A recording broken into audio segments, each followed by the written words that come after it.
Hi, everybody. We wanted to sit and take a few minutes and do what you want to call it? A rundown, a recap of the 2017 ECETI Annual Science Spirit World Transformation Conference. Say that 3 times fast, right?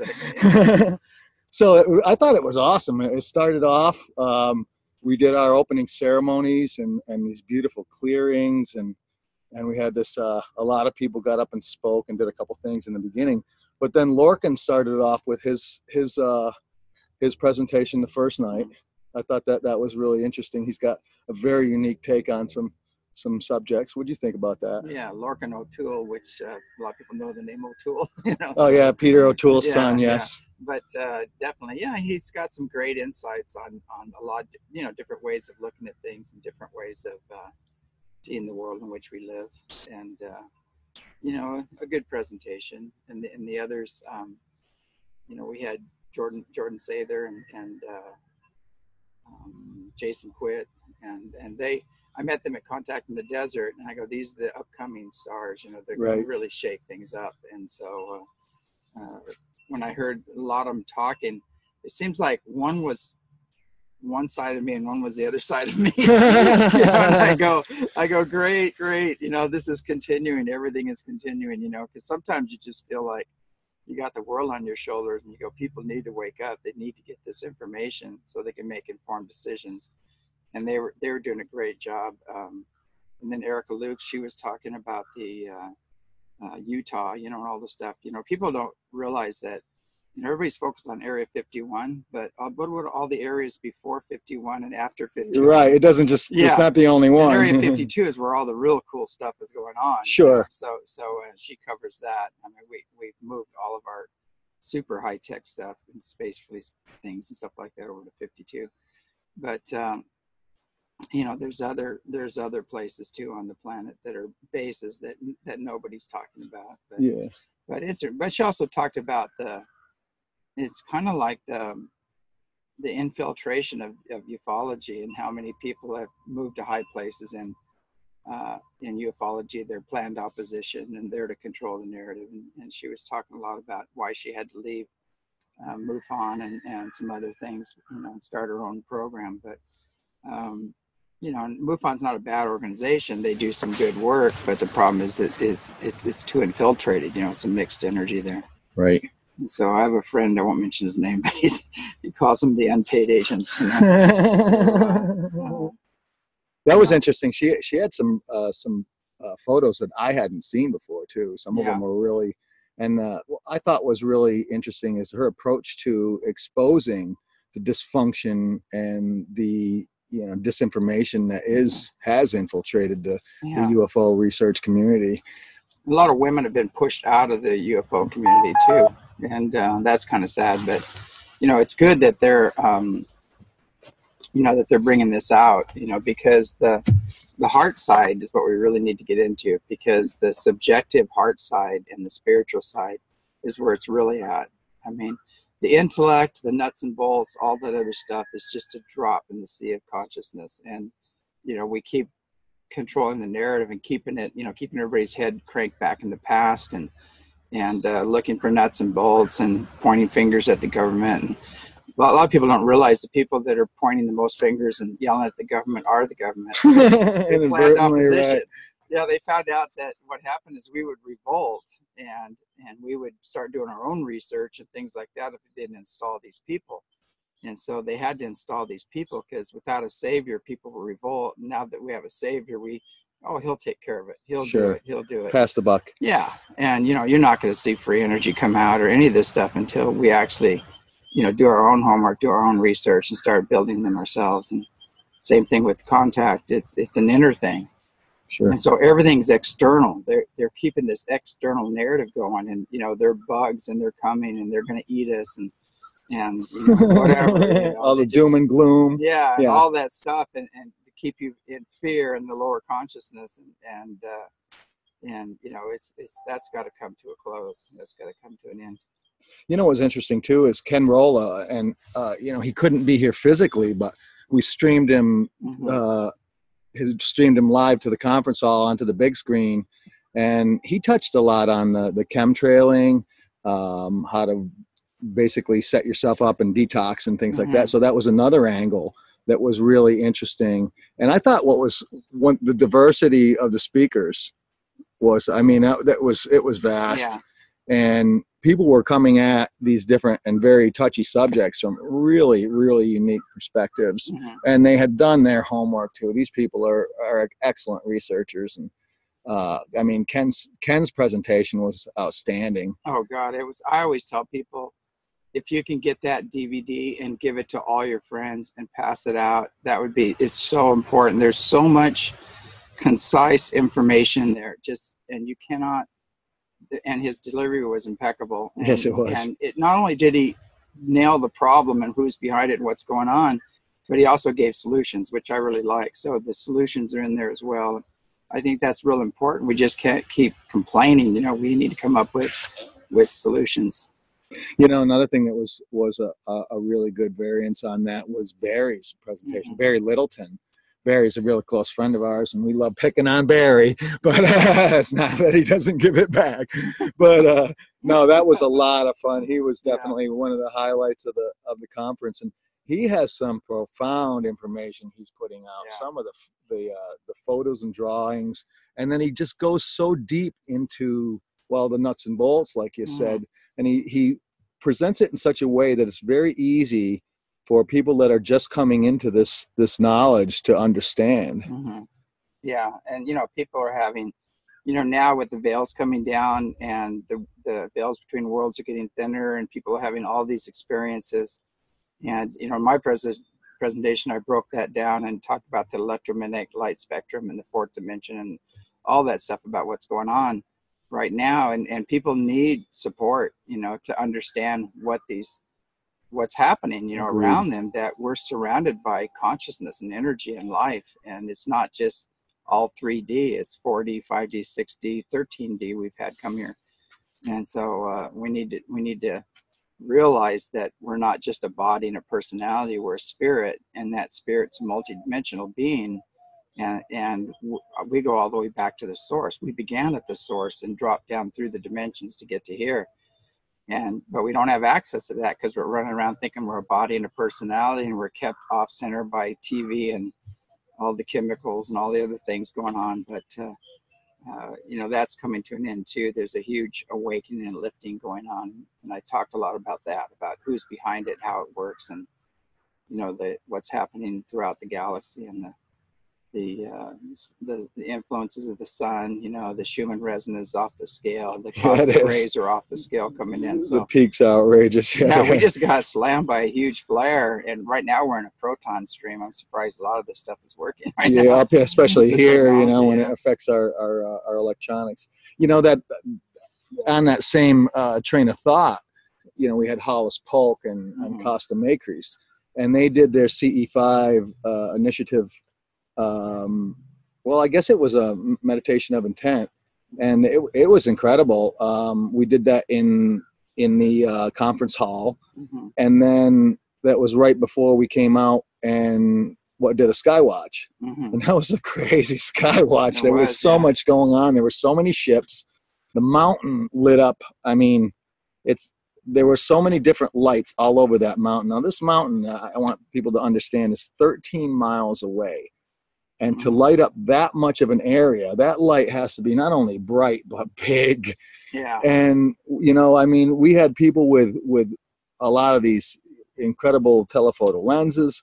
And then there was a big shift on the mountain also. Yeah, that big, massive door opened up. Looks like a giant garage door. It does. The debris fell down and exposed it. And now there's another door. There's two doors now. There's like a round thing and then a square door that opened up there, and we're really working. I was on Fade to Black last night, and we're working on you know, with Jimmy Church, and we're working on getting a really good drone. I mean, most of those drones only go about 4 miles, and you know, the mountain's 14 miles away, so obviously we can't fly it from here. Yeah. But you know, we might figure out a team to go up there, backpack up there, take a drone and just get as close as they can to that mountain, even flying, maybe even flying the door. I don't know if somebody has a good enough drone, but somebody's good enough with it. Yeah. Yeah. No, I don't know. I mean, there's crazy winds up there, and it is, you're going to be up at over 13, about 13,000 feet, or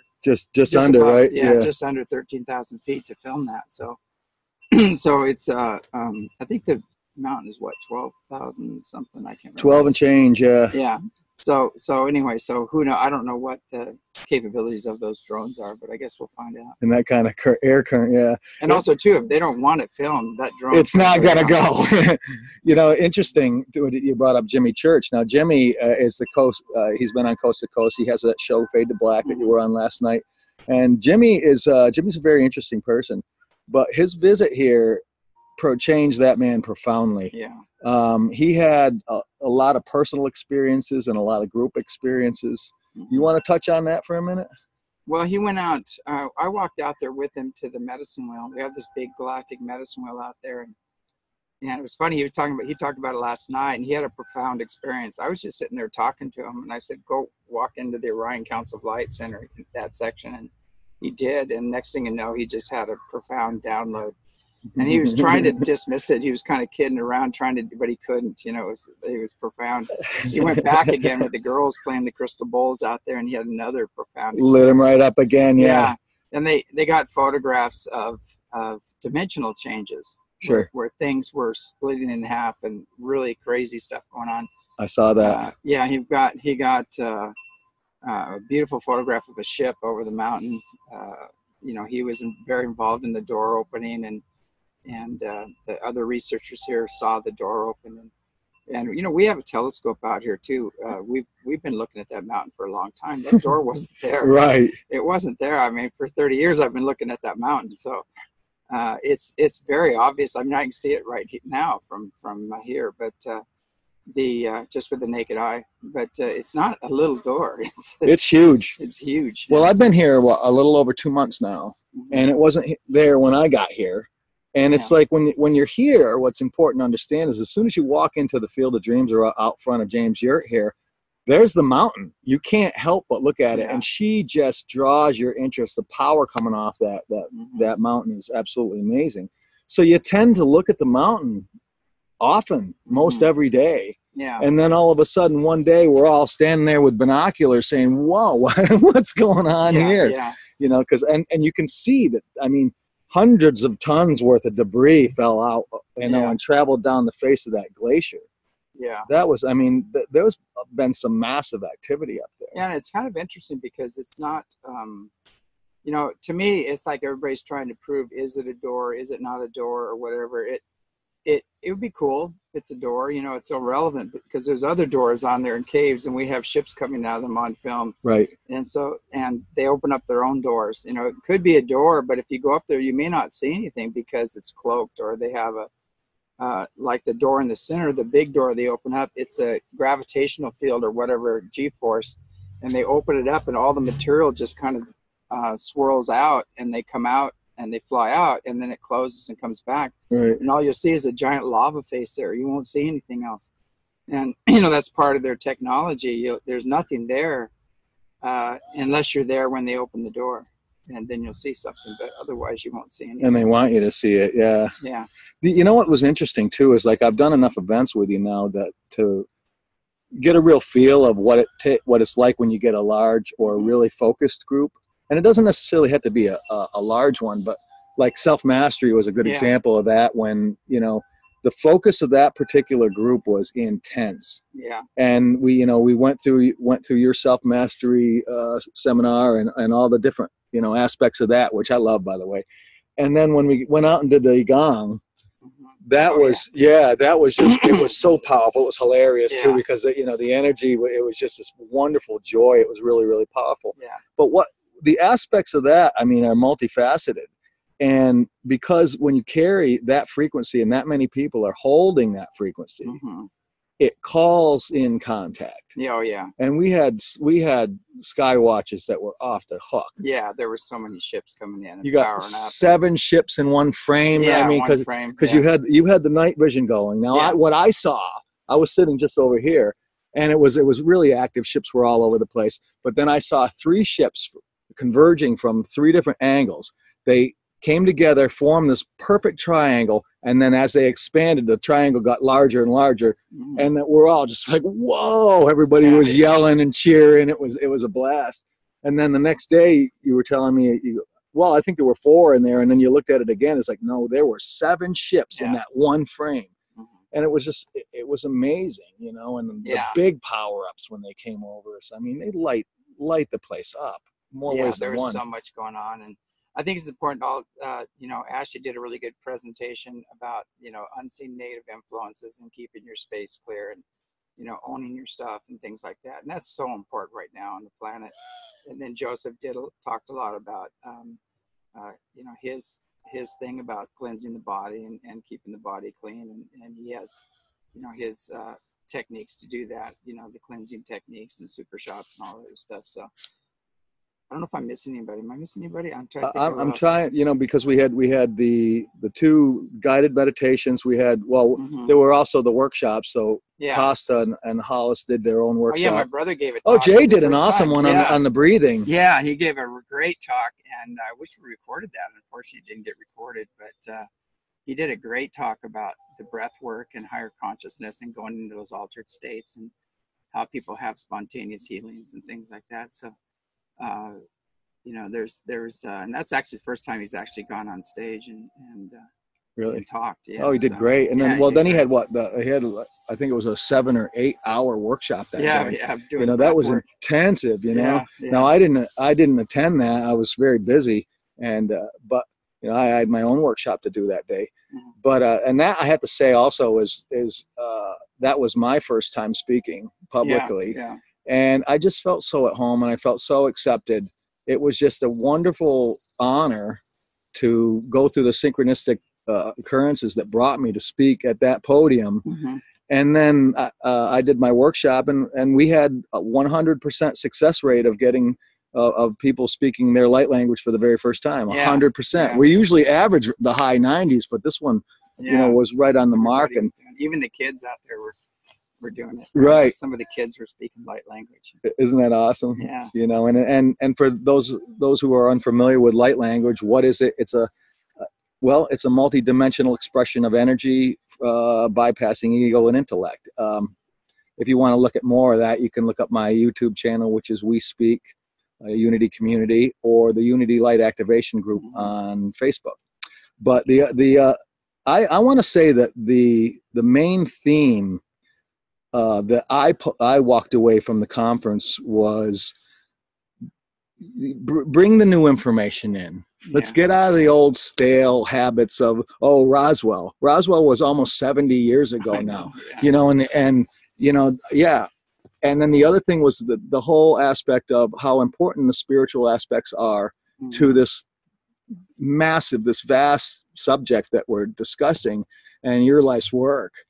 And mainly internal versus external. That's what I see, is that, you know, we at the core of our being is this powerful, loving, joyous, manifesting God or goddess. And you know, it's the one consciousness that encompasses all consciousness on all planes and dimensions throughout the multiverse, you know, the source itself. And all the masters said that the temple is within, go within, be still, know ye are God. You know, I can go on and on with all the quotes, but I mean, that's what they did. They merged with that one consciousness.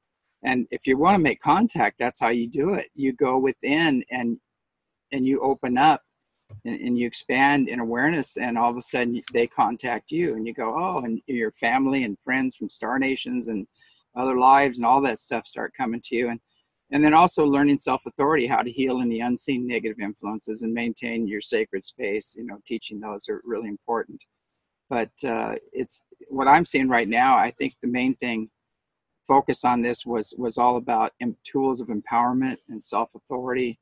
And, you know, how do you have your own personal contact and really becoming sovereign in your energies? You know, stop being like a battery where you're leaking and you're connecting to all these other things and you're getting information that's skewed and twisted. And, you know, it's time for us to really go within and develop our own BS meter, you know. And I call it inner sensitivity, you know, and you can sense the intent of somebody because what you're seeing is, it's like the wizard, you know, in Wizard of Oz, you know, you're seeing all the smoke and mirrors and hearing all the flowery words and everything else. And you look behind the mirror, you know, the guys back there counting the change, you know, yeah. things like that. So it's like, you got to go beyond that.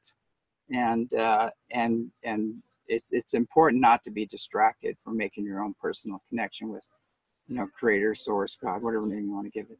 You know, and I think that's something that's really important for everybody to know, is we all get distracted. Yeah. And that's part of the self-mastery of bringing that into your awareness, and then taking that and processing it to where you can, you know, turn it into something that's very usable. Yeah. You know, maybe you could, you know, your experiences. I like to just share my experiences with others. They'll ask me, John, how do you do this? How do you do that? And I say, well, I don't know how you do it, but this is my experience, and maybe you can discern something from my experience that will help you.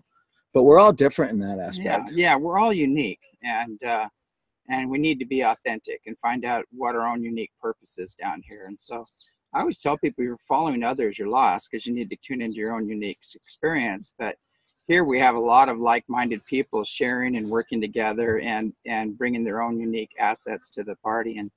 And it's amazing. And, you know, we've been playing the separation game for so long that we think people have to behave this way, but everybody has a part, and everybody's going to behave, you know, differently. And hopefully everybody plays their part well, and we'll get through this. But, you know, what I love this saying, there's a saying that, you know, in whatever name you want, Creator sent its best for this time to help us get through these times.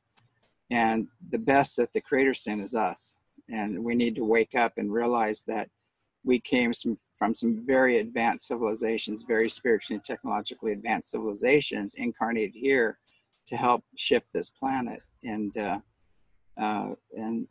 know, we're not here to become consumed by it. We're here to change it. And I love that one saying that they said, it's not the measure of a man or a woman to be well adjusted to a profoundly sick society.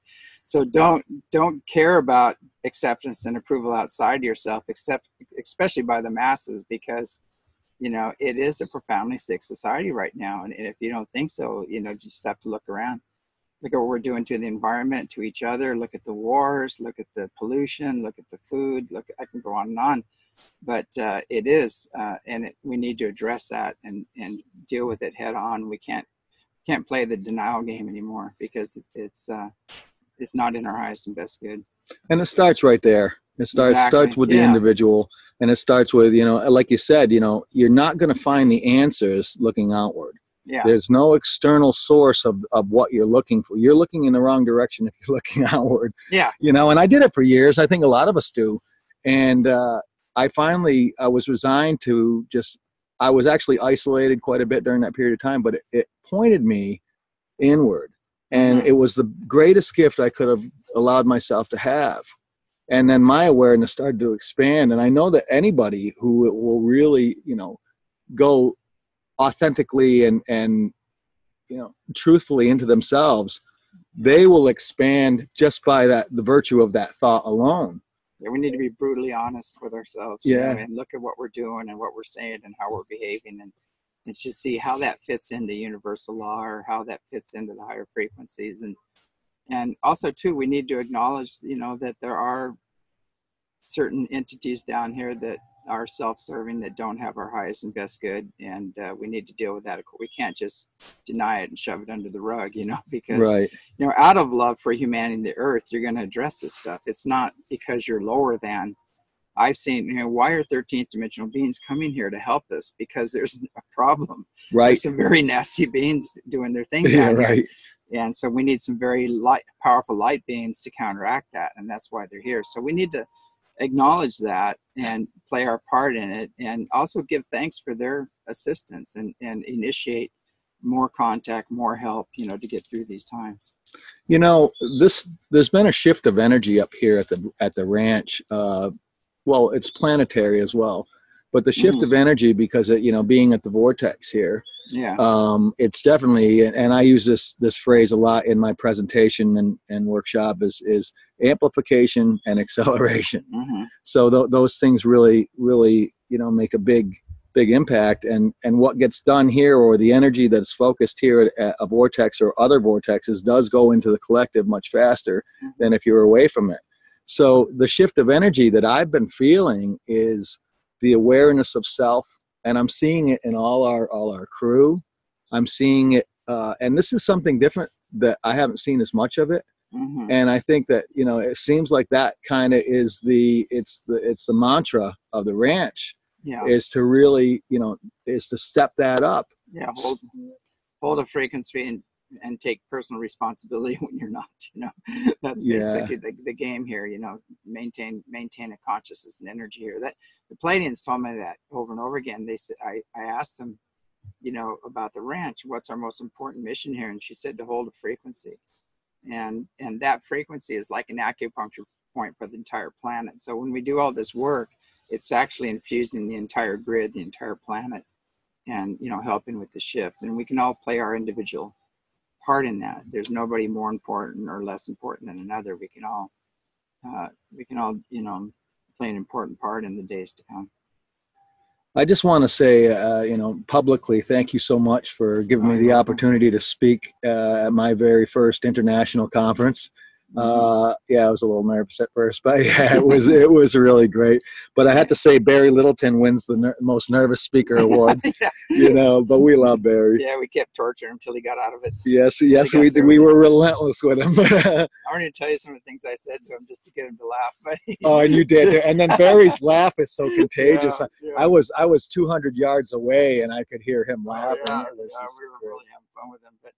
But anyway, you know, I'm always accused of not being a businessman or not talking about we really need to talk about the DVDs that they're available. If people want to see the presentations of these awesome speakers, you know, they can go to ECETIevents.com and check it out and see which one resonates with you. But again, Ken Rolla's, that is so necessary right now to get that out, because not only is he just nailing all of it about what's happening on the planet, he's giving solutions to the chemtrails, solutions to the aspartame and all the additives in the food, solutions to, you know, all the toxic stuff going on, you know, Fukushima and things like that.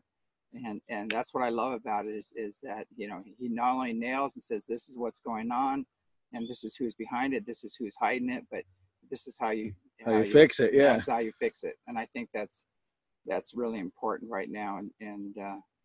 And also too, if you want to find out about all the different dimensions, you know, and who's who on the dimensions, who's on the, let's say, the service side, and who's on the self-service side. Well, that would be your presentation. Yeah, I covered quite a bit of that, because you come from the bottom up. Yeah, and that's what I do. What's really interesting about your presentation is it's very easy to understand. Yeah. You clarify in very concise terms.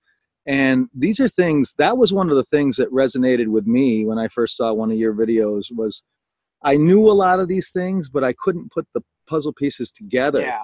And it really helped me sort out, okay, that makes sense. This is why I feel this way about such. And I mean, I love it when you pull out the light spectrum slide and you start to talk, and and I see somebody seeing it for the first time. Yeah. You know, and I've seen you do it several times now. But you just see the aha. You see the light bulbs lighting up across the audience, because they're starting to, well, okay, this makes sense. This, you know, why didn't we learn this in the history books? Yeah, you know, exactly. Why isn't, you know? But that was, you know, so back to the DVDs again. So the individual presentations, including mine, and James are all there on ECETI events. And, you know, just look them up. You can buy them online. It's a wonderful thing. And I highly suggest just going down and see who resonates with you. And Lisa, we didn't cover her. Oh, Lisa, I'm sorry, Lisa. Lisa Diane, who does the mud bag earth dome building. And she gave a great presentation about Mother Earth and that side of things. And actually, we're still building this mud dome. So if anybody wants to come up, it's a feminine project. They're creating a mud dome, and it's going to be a little mini hall for the divine feminine, you know, a place where women can go and it'll be a multi-purpose place, but it's mainly for the women to get in touch with the divine feminine. Let's talk about how you found the center of that for just a second. How you, like, James does a lot of divination. He uses the divination table. He uses divining rods, yeah. and he's quite good at it. But they were looking for the land to tell you where they should place, where they should build the dome. Right? Yeah. It was interesting too, because they showed me it needed to be next to the medicine wheel, and they showed me it had to be close. And then I kind of had an idea of where it was supposed to be, close to where it was supposed to be. And so I get the divining rods, I walk out there and I found the center and I marked it. And the center it's funny, it's right within all these lava shelves and everything else. And when we marked this out, it's weird because we had to go down at least 2 feet, with the backhoe to get the bottom set up. So when we did this, it was interesting that the same thing happened at the conference, but in other places, is it ended up in the exact center of these lava shelves and everything else. We got our foundation, we got everything. And so when you work with the land and work with the nature spirits and ask them where to put things, what to do, you get events like that, where it just works out perfectly. And yeah, you're not trying to dig down through stone. Exactly. Because they told you exactly where it would be, and energetically, because there's a convergence of ley lines here. Yeah. And and if anybody's ever been up here, you can feel the energy. If you're open and you allow yourself to really sense things, it's crazy how powerful it can be. Yeah, definitely. And, people go to the website, ECETI events.com, and you can find out more about the dome building. It's just begun, and so if people want to come and jump into that project and help out, we're having some seminars on that and other events. We have some other self-mastery and other events coming up, so just check it out on the website. And I always tell people the reason I built this place is for people to have their own experience. And same thing with the UFOs. We don't have to look back, in 1940 or 50 or whatever else. You need to look up. Yeah, you just come here and look up, and they're here. And it's not about talking about something that happened in the past here. There's a long history of UFO activity here and masters appearing and things like that. It's all about coming here and looking within, and right. then you'll have your experience. But even looking without, you're going to see them. You can't miss them. They're you can't, And I just want to drop a little teaser on a project that we're very much early into, but we're looking to put some of these other presenters and stream them on our Skywatch weekends. So, and I think it's going to work out really well, but it will allow us to access all these incredible people without, that we don't have to bring here physically or are unable to come here. Yeah. So we've got a lot of new things. That project's going to be a lot of fun, and there's so many people that want to get involved in it. So we'll be posting any information on that as well. A lot of work has been done on the websites, and they're very much, the structures are now much more updated, and the data is going to be really, Ashley's been working, she's been so busy that she was buried and couldn't really do the work on the website. But now it's really going to start, it's coming together. It's going to be a lot easier to navigate on those sites as well. So a lot of people will be much happier there as well. Yeah. So there's a lot of really nice improvements that we're all working hard to do. We have a lot of new ideas and energies that were new projects. And I just want everybody to know that this is something that is, James has had all these great ideas in the past, and now the energies are finally in a line to do them. Yeah, and the people here to do them too. And I'm so grateful, especially for you and Jeff for what you did in the conference building. It's so amazing. They installed all these lights and cleaned it up and everything. Now it looks like a major studio now. It's incredible. And I was blown away when I walked in and I saw the lighting and everything. It was just incredible. And all the work on the gardens and Mark and Karen and all the garden work back here. Eva and Cecilia and everybody, that's been helping out. Jim. And Jim's been taking care of the gardens also, and the goats. And we got Alex and baby goats, and Alex has been a godsend, too as well. So hope I didn't forget anybody. I'm sure I did, but I always do. But Lori and is helping. Well, of course. Well, Lori's a mainstay at the ranch here for sure. Yeah, and Joseph cooking all those nice meals here. Yeah, frees us up to do our other work. It does, and it's really important. It allows us to do what we want to do and focus in the right direction. Yeah, so the only thing I can express is just gratitude for everybody and all the help that's come here. it's been a long journey, you know, for 30 years. I had to do a lot of it myself. Yeah, right. And it's probably quite a bit of a, I don't know. I just see this change to where you can kind of take a step back and take a big breath now. Yeah, I need to. You know, because I mean, I'll still be digging the ditches and gardening and things like that. You always I enjoy will. that work. You know, you'll be 80 years old out there in the flip flops with a shovel. Exactly. You know, I just want to close this little thing with this one beautiful statement that I heard James say, and I'm going to paraphrase because I can't remember exactly how he said it, but it went something like this: a young student approaches the master and says, "Master, what tool should I use to find myself, to find the ultimate truth within myself?" And the master hands him a shovel. Yeah, Baba G said that. It was pretty funny, and I realized that because what happens is when you're doing mundane work and it gives your mind something to do, and it's all about stilling the mind so your spirit can come in and work with you and heal and awaken you. And so when you're in a place like this and you're doing that kind of work, people get healings, people get downloads, they get information. It's just amazing. So I understand the dynamics of that now. But I thought that was funny, his answer. He said, you know, we're here. He said, just put a shovel in their hands. You know, so. On that note, guys, from the ECETI Ranch with Mr. James Gilliland, someone I've grown to have a great friendship with and appreciate deeply. Thank you so much, and we'll be posting more videos just like this, keeping you guys up to date on what the new projects, new events, and all the really cool stuff that seems to constantly be happening.